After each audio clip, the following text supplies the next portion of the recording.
is Melissa. Kara Lopes. Paul Berman. I'm Allie Powers. Anna. It's Emily Hoffman. I have a non-soft tissue sarcoma called a desmoid tumor. I have stage 3 uterine and ovarian cancer. I had stage 2 Hodgkin's lymphoma. Stage 4 colon cancer. Stage 2B cervical cancer. Thyroid cancer. I love Chasing Life. I think it's a really relatable show for young adults with cancer, and it's very true to life. I think I like the show a lot. I think it's a realistic portrayal of somebody with cancer, and I'm sure all cancer patients and survivors can relate because April is around the same age as us, and it's something to give you some comfort, and even though it's a TV show, you feel like you're not alone. I love it.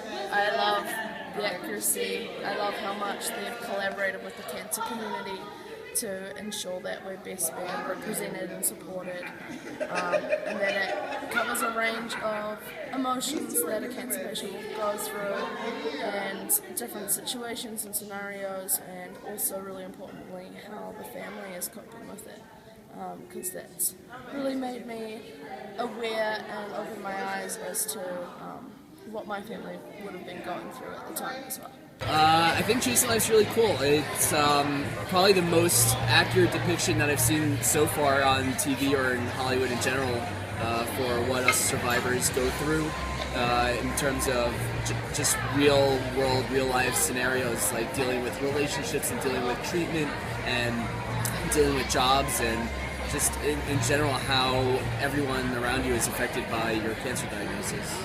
I like Chasing Life a lot. I like it a lot better than any of the other representations of young adult cancer that is in Hollywood right now, just because I think it's the closest they've ever gotten to making it the realist. So I really enjoy watching Chasing Life. Just the accuracy. I think that's being able to connect to a show so closely and have someone like Italia represent us so well. It's really empowering to know that something accurate is finally getting into mainstream and people can watch it and say, oh, it's not all fun and games to be a cancer patient. Yeah. I think that Chasing Life is a great show for not only young adults with cancer, but also people who don't have cancer. For young adults with cancer, I think it's something that we all can relate to for the most part. Like, all of us have gone through something and that has happened in the show, and it's something that we can easily relate to. And for the people who don't have cancer, I think it's great for them to see what it's like to have cancer and to see what like young adults who have cancer go through, and to see like the things that they struggle with just trying to have like a normal life when they can't because they have cancer. I think for people who don't have cancer, I mean, depending on the reasons for wanting to watch, it might be a little tough to get into.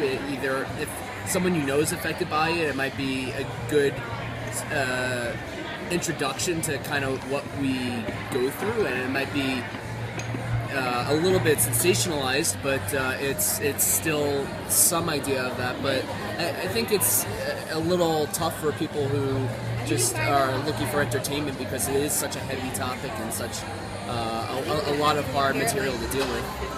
I think I would tell non-survivors to watch it because, you know what, there's so many elements involved in the show. There's family issues, there's issues with friends, and all of them are relatable to people who are even outside the cancer community. I think I'd try to add a little bit more depth to some of the characters because a lot of the characters are still really focused on April and not really developing their own issues with her having cancer, because I think a lot of the caregivers and peers of cancer patients generally start having a lot more problems associating and just being around the whole cancer environment without themselves having issues that they need to get addressed. I think the most important thing we can do is to keep it honest as possible, and I know they use experts on the show, but try to keep it real and don't sensationalize cancer. One thing that I would like to see from Chasing Life next season would be more of the inner battle and the personal struggle inside your head of everything that's going on, not being able to control your life and not being able to control your body. Just going more into this insecurities of when everyone goes home, you know, and you're sitting there alone as a cancer patient, all you've got is you and your thoughts. And if people understood that a bit more, that would be awesome. Honestly, I would love to see her and her first boyfriend, or the Australian actor boy, whatever, the boy from the newspaper. I would like her and him to get together instead of her and Leo, but I know that's not going to happen now that they're engaged. But I wish that they had worked out. I'm just looking forward to them like expanding the storyline a little more and like getting more in depth with stuff, and like maybe having her travel outside of like her hospital community support group that she has, like going other places that kind of involve other cancers or other cancer patients. I think that'd be kind of like an interesting journey for her to go on. So one thing I love about the show is that like it shows the struggles that young adults face with cancer, but then it also has like drama and comedy thrown into it. So it's not just a show about cancer.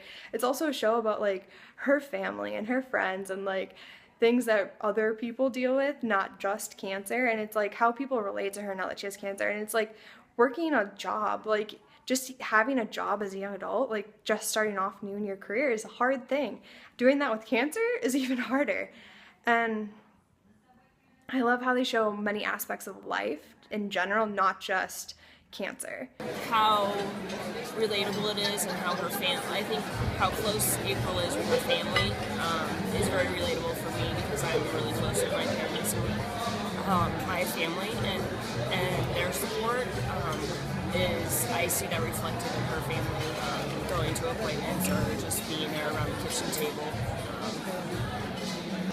I just like all the relationships and like her interactions with her family.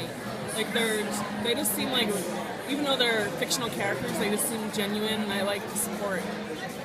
My favorite part of the show is really just watching the interactions between her and her best friend, because I don't feel like I have that really close friend in Iowa anymore. The last episode where she finds out she's sick again, that's like a constant fear that I have, so it was hard to watch, but you know what?